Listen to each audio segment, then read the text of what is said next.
Ce mois-ci, je vous propose de parcourir rapidement 4 études, parues récemment dans des revues scientifiques de premier plan et abordant la question du rôle des CEO dans la performance financière des entreprises qu'ils dirigent. Parmi les 4 questions abordées, j'ai retenu en premier la hausse phénoménale des rémunérations des CEO proviendrait-elle d'un recours trop généreux aux stock options. Aux États-Unis, durant les années 90 et début 2000, les rémunérations versées aux CEO ont connu une croissance exceptionnelle.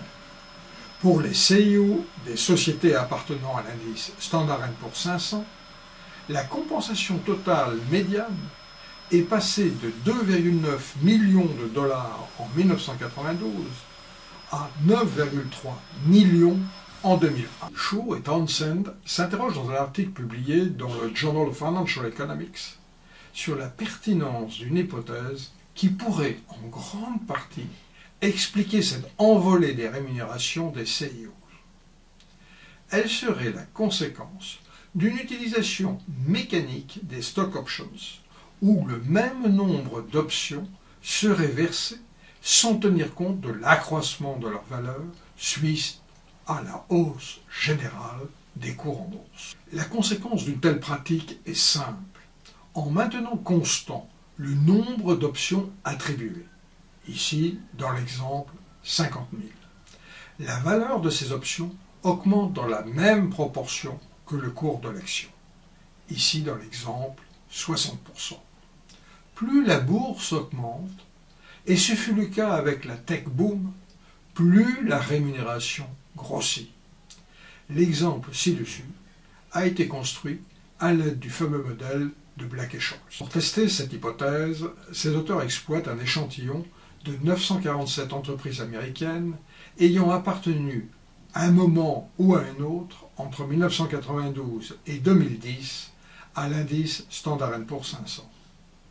Les données concernant les compensations versées aux CEO proviennent de la base ExecuComp et celles décrivant leurs caractéristiques de la base Boardex, celles concernant les conseils d'administration de la base RiskMetrics.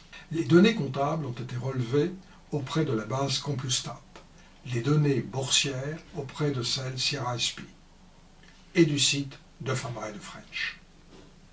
Enfin, concernant les traitements comptables de ces rémunérations, les auteurs ont relevé à la main les informations disponibles sur les documents dits 10K.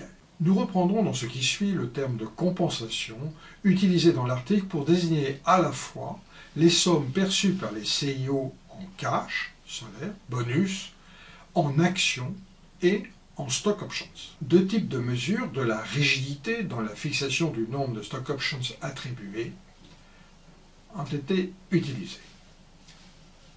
La première mesure est un indicateur absolu qui vaut 1 quand le nombre ajusté pour les splits est le même que celui de l'année précédente.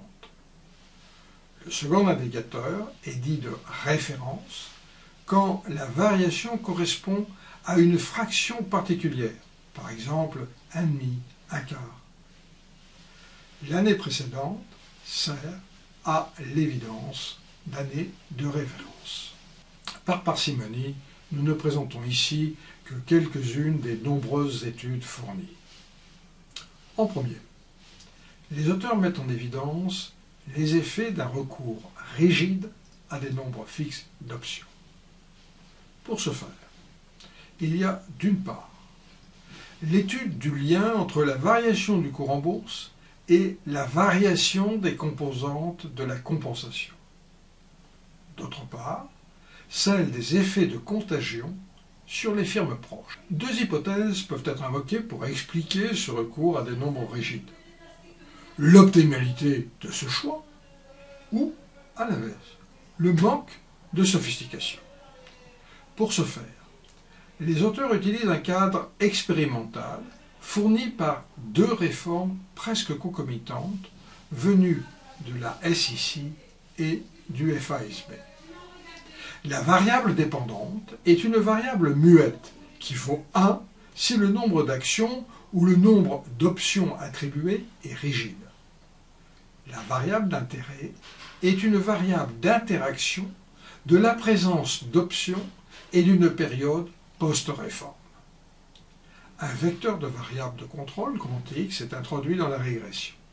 Les effets fixes par firme et un trend sont pris également en compte. À l'aide de ces estimations, Xu et Townsend mettent en évidence que la rigidité dans le nombre de stock options attribuées a contribué très fortement à l'augmentation des rémunérations des CEOs durant le tech boom. L'effet mécanique de la hausse de la bourse sur la compensation en options n'a pas été corrigé par une baisse des autres formes, salaire, bonus, attribution d'actions. De même, ils mettent en exergue des effets de contagion sur les firmes qui peuvent être considérées comme comparables aux firmes ayant recours à des nombres rigides pour leur distribution de stock options.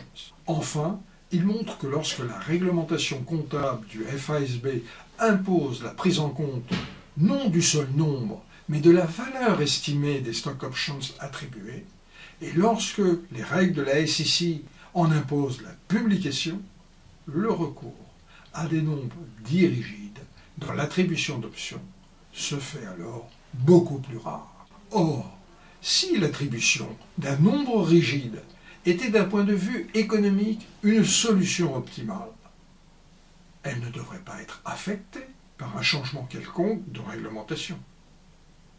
Au total, c'est bien la thèse d'un manque de sophistication de la communauté financière à cette époque qui paraît le mieux expliquer cette pratique si généreuse pour les CEOs.